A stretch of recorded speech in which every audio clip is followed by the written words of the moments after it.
बिस्मिल्लाहिर्रहमानिर्रहीम। अस्सलाम वालेकुम। आप देख रहे हैं मुझे मेरे यूट्यूब चैनल पर और मैं मुज़म्मिल अवान हूँ। सुप्रीम कोर्ट ऑफ पाकिस्तान के जज जस्टिस मुज़ाहिर अकबर नकवी साहब पर उठने वाली उंगलियां और लगने वाले जो इल्ज़ामात हैं, अब वो दिन ब दिन उसमें इजाफा हो रहा है। अरकान पार्लियामेंट की तरफ से अब ये मुतालबा किया जा रहा है कि उनके खिलाफ तहकीकात की जाए। पहले chief justice of Pakistan justice Umar Ata Bandial साहब से दौरान समात, जब सुप्रीम कोर्ट का प्रैक्टिस एंड प्रोसीजर बिल जिसके ऊपर समात हो रही थी, तो दौरान समात पाकिस्तान बार काउंसिल ने चीफ जस्टिस से ये इल्तिजा की थी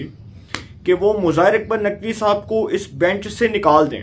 क्योंकि उनके खिलाफ जो इल्ज़ामात हैं, जो उन पर उंगलियां उठ रही हैं, जो उन पर शदीद तर इल्ज़ामात हैं, उसके बायस अगर वो इस बेंच में अपनी प्रेजेंस रखेंगे तो बेंच मशकूक हो जाएगा और जो वो फैसला देंगे उस फैसले की अहमियत को कोई तस्लीम नहीं करेगा।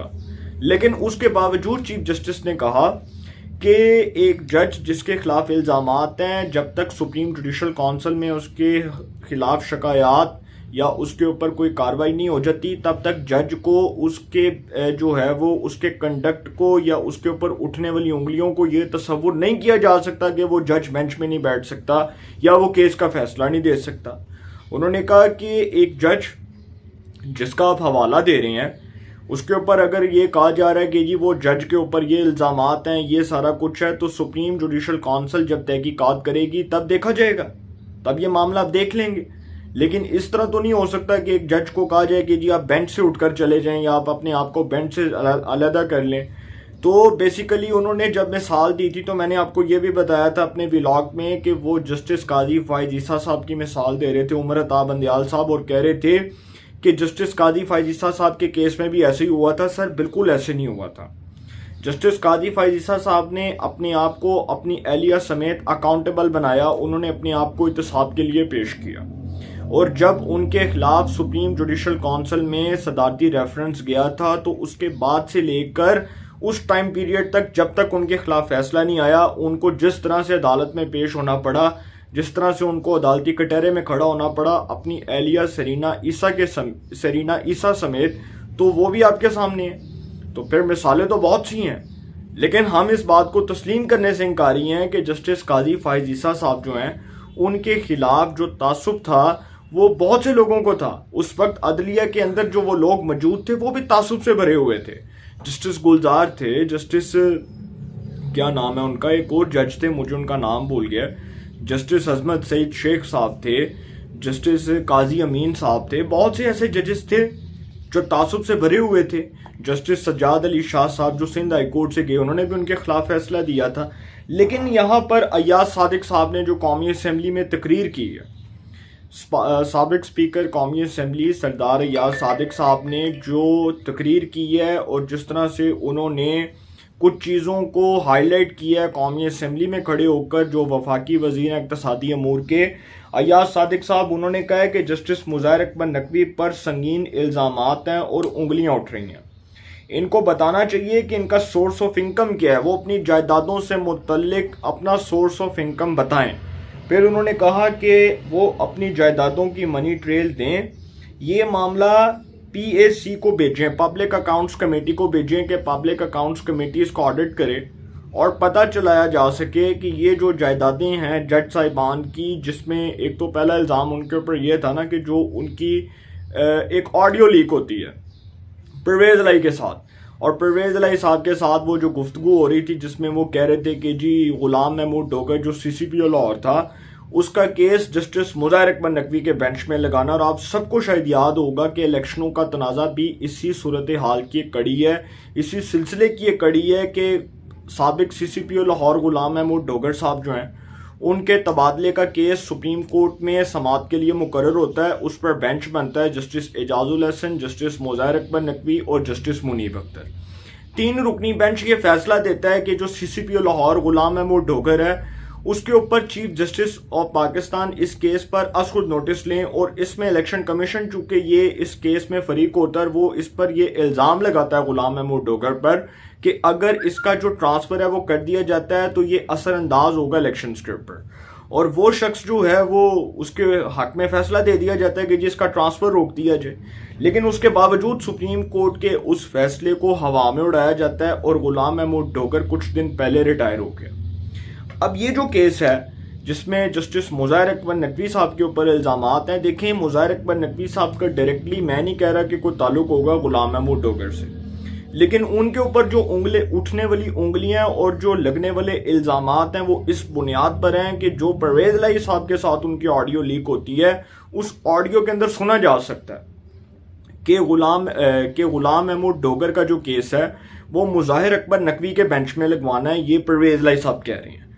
उसके बाद इनकी जायदादों से मुतल्लिक बातें आती हैं, फिर इनके खिलाफ एक एक करके रेफरेंसेस फाइल होते हैं। पंजाब बार, सिंध बार, बलूचिस्तान बार, खैबर पख्तूनख्वा बार, तमाम बार एसोसिएशंस, वकला बरादरी, सब इस बात पर, पाकिस्तान बार कौंसिल जो वकला की सबसे बड़ी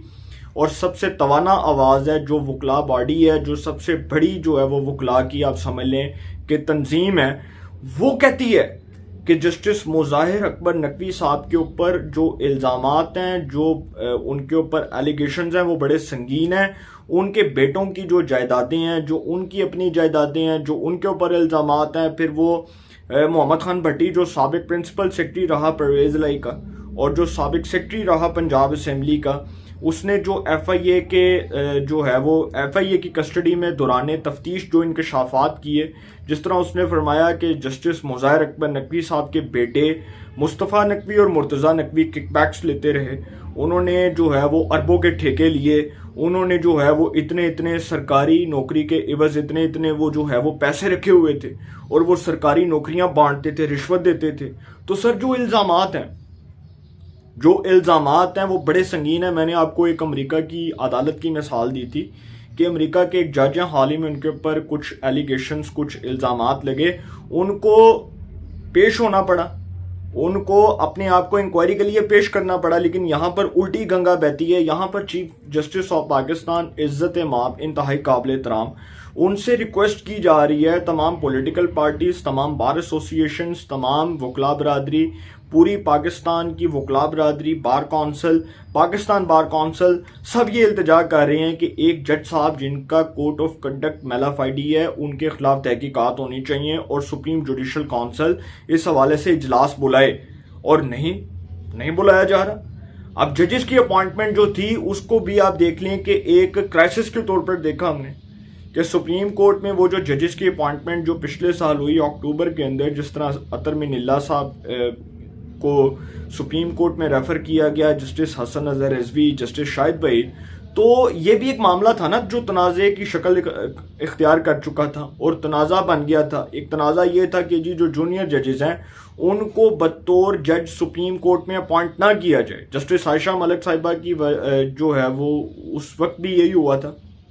जस्टिस आयशा मलिक साहिबा की जो अपॉइंटमेंट थी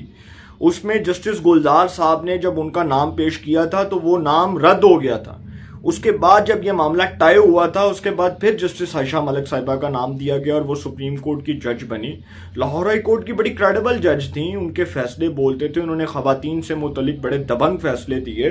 तो बेसिकली ये जो सारा मामला है इसको कहा जा रहा है अय्याज सादिक साहब की तरफ से कि इसको पब्लिक अकाउंट्स कमेटी में भेजें और इसका FBR से ऑडिट करवाएं, फेडरल बोर्ड ऑफ रेवेन्यू से ऑडिट करवाया जाए। जो federal board of revenue audit करेगा उसकी रिपोर्ट आएगी, वो रिपोर्ट सुप्रीम कोर्ट में नहीं वो पार्लियामेंट में आएगी। पार्लियामेंटेरियंस की एक स्पेशल कमेटी बनती है, वो क्या करती है, पब्लिक अकाउंट्स कमेटी के अंदर ये मामला आता है। अरकान पार्लियामेंट की क्या कमेटी बनेगी, अभी इस पर मैं बात इसलिए नहीं कर रहा क्योंकि अभी ये मामला ज़ेरे बहस तो है,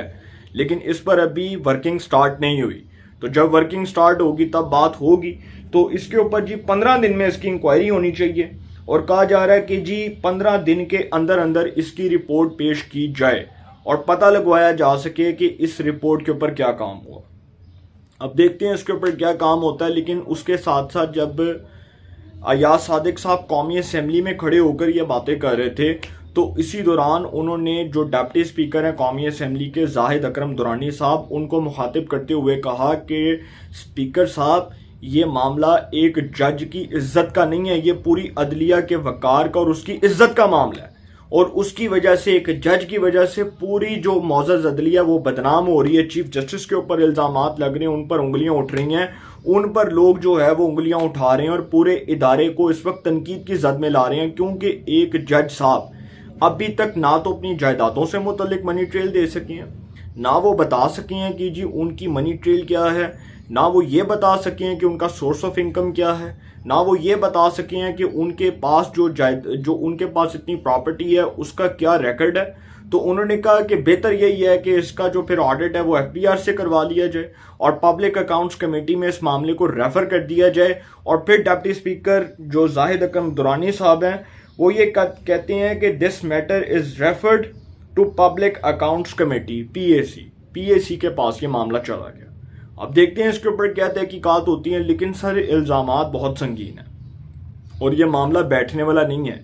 ये जो गर्दो गुबार उड़ रही है ये उड़ती रहेगी, ये नहीं बैठेगी। ये जो आंधी का तूफान है ये थमने का नाम नहीं ले रहा और ये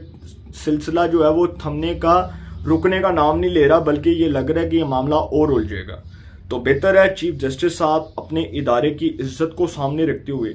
अपने इदारे के वकार को सामने रखते हुए और अपने मनसब को, उस जो है वो मनसब पर जिस पर वो चीफ जस्टिस की हैसियत से फायज हैं, उस मनसब को सामने रखते हुए जस्टिस मुज़ाहिर अकबर नकवी साहब पर उठने वाली उंगलियां और लगने वाले इल्ज़ामात की तहकीकात करवाएं और इदारा इसी तरह जो है वो इस मामले से बच सकता है। अगर ये तहकीकात ना हुई तो लोगों का इस इदारे पर से जो एतमाद उठ चुका है, मज़ीद लोग इस पर तनकीद करेंगे। तो बेहतर यही है कि उमर अताब बंदियाल साहब जो सितंबर के अंदर रिटायर हो रहे हैं वो अपने जाने से पहले इस मामले को जो है वो किसी तरह हाईलाइट करें, इसको रिव्यू करें, देखें इस मामले को कि इसमें क्या करने वाला काम है, इसकी जो तहकीकात करवानी है वो कैसे करवानी है। खुद वो सुप्रीम कोर्ट के जज हैं और एक जज जब एक जज को कहेगा कि कटहरे में खड़े होकर खुद को अकाउंटेबल करो तो सर पाकिस्तान में मिसाल कायम हो जाएगी, जिस तरह जस्टिस काजी फायज ईसा साहब ने किया था। तो दूध का दूध और पानी का पानी हुआ और उस वक्त की जो हुकूमत है उसके वजीर कानून फरोग नसीम को मुखातिब करते हुए आज फवाद चौधरी साहब कहते हैं कि वो जो रेफरेंस था वो उस टाउट की बुनियाद पर बनाया गया जिस टाउट फरोग नसीम ने सदर मुमलिकत आरिफ अलवी को ख़त लिख कर कहा कि इनके खिलाफ रेफरेंस बना दो। तो वो जो रेफरेंस है वो सुप्रीम जुडिशल काउंसिल में गया, सदारती रेफरेंस, वो क्या हुआ, मेलाफाइडी निकला, उसको कलअदम करार दे दिया गया। जस्टिस काजी फायज ईसा साहब सुरखरू हुए, वो अदालत में भी सुरखरू हुए, वो आवाम के सामने भी सुरखरू हुए, वो पाकिस्तान की 22 करोड़ आवाम के सामने सुरखरू हुए। तो इसी तरह एक जज साहब मुज़ाहिर अकबर नकवी साहब, उनके ऊपर जो इल्ज़ामात हैं उस हवाले से उनको तहकीकात का सामना करना चाहिए और वो बताएं कि जो उनके ऊपर लगने वाले इल्ज़ामात और उठने वाली जो उंगलियां वो गलत हैं। अगर तो वो क्लियर हो जाते हैं तो ठीक है, जिन्होंने गलत रेफरेंस बनाया उनके खिलाफ कार्रवाई हो। तो अगर वो क्लियर नहीं होते तो उनको जज के मनसब से, उसकी कुर्सी से उठाकर उनको कहा जाए कि जी आप रेजिग्नेशन दें और आप जाएं घर। लेकिन सर ये नहीं हो सकता कि ना खेडांगे ना खेडन देंगे, ये काम नहीं हो सकता।